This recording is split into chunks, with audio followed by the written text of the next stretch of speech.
referentes comprometidos con las lenguas del Paraguay.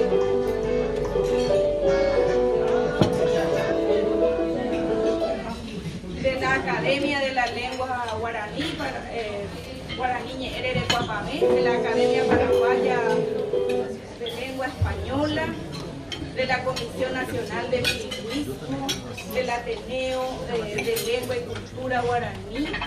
En la mesa, la primera mesa, los colaboradores que estuvieron también en los primeros años de vida de la Secretaría, acompañando con su esfuerzo, su compromiso, la gestión de lenguas del Paraguay.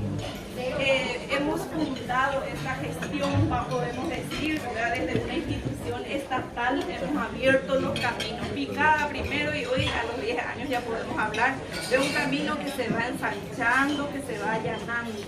Opa Univares de Orero Güero Asco, ñan de Paraguay, ñan Güera Santos Mijare Kobe, Arogare y Peixe y Cature. Es muy propio de nuestra cultura compartir una mesa, como siempre decimos. Ese es el simbolismo también de este almuerzo que hoy compartimos en este local.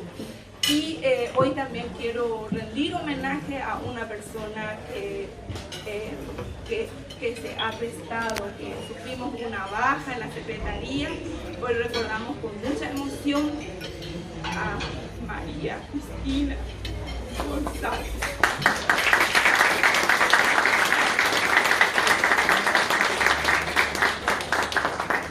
Ella es su hija, su Cristinita, y su hermana que están hoy con nosotros. La recordamos con afecto. Ella hubiera estado celebrando con nosotros. Víctima de COVID, falleció nuestra compañera, pero nos dejó su herencia, su compromiso, su dedicación a una entidad estatal como servidora pública. La recordamos con esta emoción, con este cariño. Sabemos que ella está presente con nosotros y de ella heredamos su ejemplo de una servidora muy comprometida. Así que gracias a ustedes por compartir con nosotros.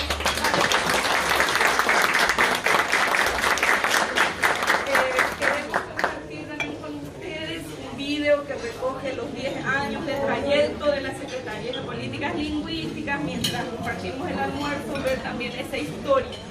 Si nosotros no recogemos la historia, no la conservamos, no la celebramos, nadie hará por nosotros. Upeares de Gina, Ave Aveñamo, no como mañana de la Pueré, Ñaño Moparete, Jamás, Ani Jamaya Huevía, Veijo de Piapo Guasoteu, Ñanere, Ñen, Güera, Paraguay, Pei, Parete, Jamás, Pogo, Coerere, Checo, Ahuilleme, Tepe, Yujahuere, Jepe, Yajahuere, Pejeyaba, Pejujahuere, Apeñaño Moyú, Yagüero A, Ñan de Paraguay, Ñan Güera San Luis de Ja, Secretaría de Políticas Lingüísticas. Por muchos años más y porque todas las lenguas del Paraguay vivan bien revitalizadas, sigamos adelante. Ahuilleme, Tepe,